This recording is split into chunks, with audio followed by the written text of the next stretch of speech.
So our final contestant was our leak. Yes. And who do we have? We have Lucia Flores-Wiseman, 22 years old, from Maple Valley, Washington, and she sang La Llorona by Angela Aguilar.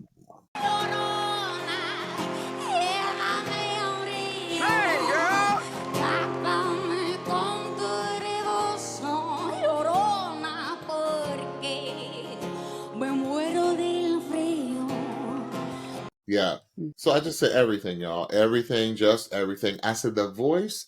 I was like, you know what? How can I explain this voice? I said the voice sounds like it should be in a Quentin Tarantino film. I said That's what it reminded me great of. description. Yeah. Like, I said it's raw, it's dirty, it's insanely grovelly. I said telling a story of heartache and you don't even know what a lot of you, like if you're not a native Spanish speaker, you don't even know what the words that she's singing, but you knew Right. the way she emoted the song. I said, it's just, I can see why they went crazy. I know, Stephanie, we talked and you were like, I don't get it. But then I know that you later got it, right? Because it's so different. It's so different and it's so just insanely unique.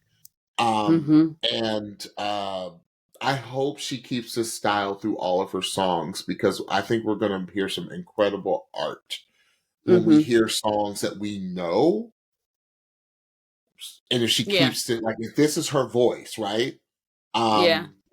And she keeps the style of what she auditioned with, we're going to hear some incredible interpretations of songs that we know. I thought this was a fabulous audition. She looked cool as a cucumber up there. Like it didn't even feel like, and then because when she started going her upper range, it almost was like a wail.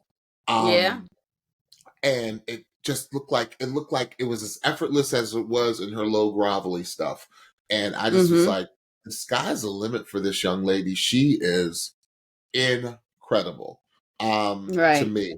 The artistry. That's what stood out to me. Just she everyone is looking for someone like Adam even said it. He's like, I've never heard this before. I thought I've heard everything. And and yeah, and I think that's what was so amazing that these four coaches / artists / recording artists hit their button because they ain't never heard a sound like that before. And they were like, yo, that's crazy. So yeah, Lucia was she's the cat's meow. Yes. So on Friday, when this leak dropped, I got ready like I usually do to record my reaction to it. And my recording was literally just me looking at my phone like this. Because I could not number one, I couldn't wrap my brain around what was going on. That's what you because said. It was it was so different. I could not wrap my brain around it. Number two, to be perfectly honest, I was not feeling well on Friday, so I was not in a good mind frame to absorb something that I did not understand. So I got onto Patreon and I reached out to our pitchies and I said, y'all gonna have to help me. I'm clearly missing something because I've talked to James and he's falling all over this performance. The coaches, this was a 4-chair turn. Clearly I'm missing something. Somebody help me. And we had a couple patrons come on and say, number one, this song is basically translated as the weeping woman. So it's a grieving song. It's full of pain and despair. So I know enough Espanol to pick up some words as to what she was singing, but you didn't even have to know it. You were getting that. Yeah, I could tell that this was a painful song. It was interesting because somebody let me know that this song is in the Disney movie Coco, which I've never seen. But if there was some familiarity about the song for anybody, it might be because you've heard it in Coco. Also, someone said that this song is sung a lot around the Mexican holiday of Dia de los Muertos, which is the Day Day of of the the Dead, Dead. Yeah. which makes a lot of sense. And Totally. then once I did post a video on Monday, Lucia reached out and she actually said, thank you for listening to it again. Thank you for giving it a second try. She said that she purposely gave this song the sound that she did. The painful sound, the raw sound. She did it on purpose. She did not want it to sound pretty. She wanted it to sound I love it. raw and full of Love it. grief. So I love the intentionality behind her artistry for this particular selection. And this goes to this proves to me, and this should be a lesson to everybody. Number one, everything is not for everybody. So if you don't like something, that's okay. Everything is not for you. Everything is not for me. That does not mean that it's bad.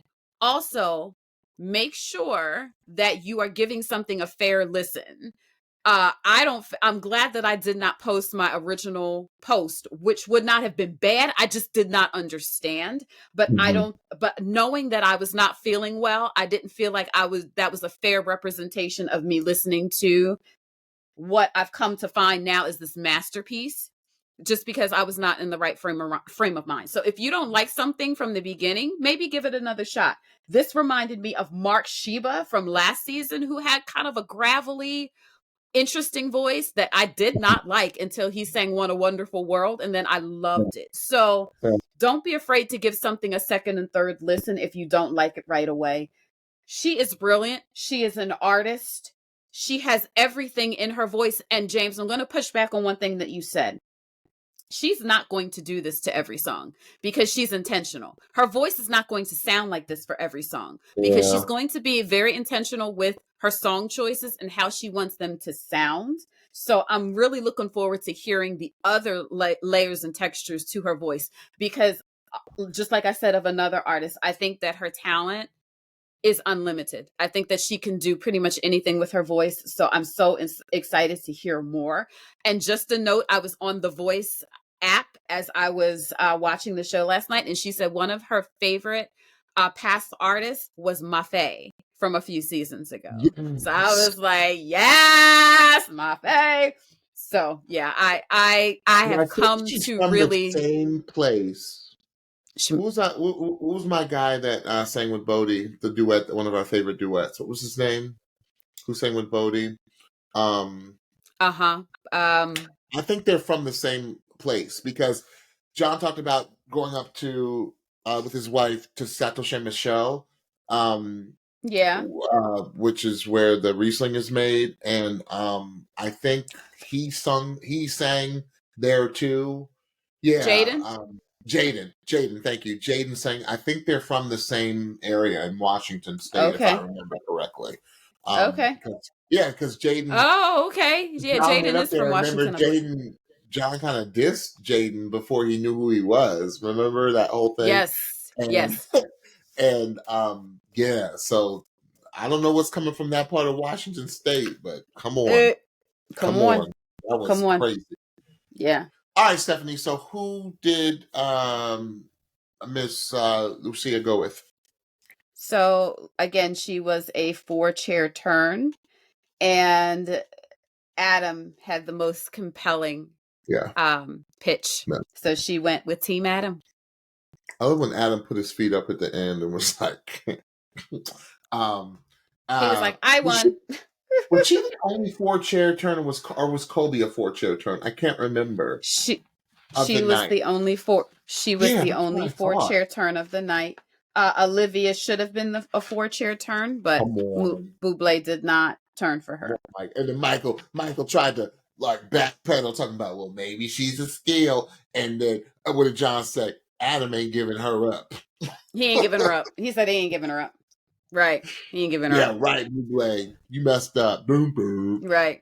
Yep. Okay.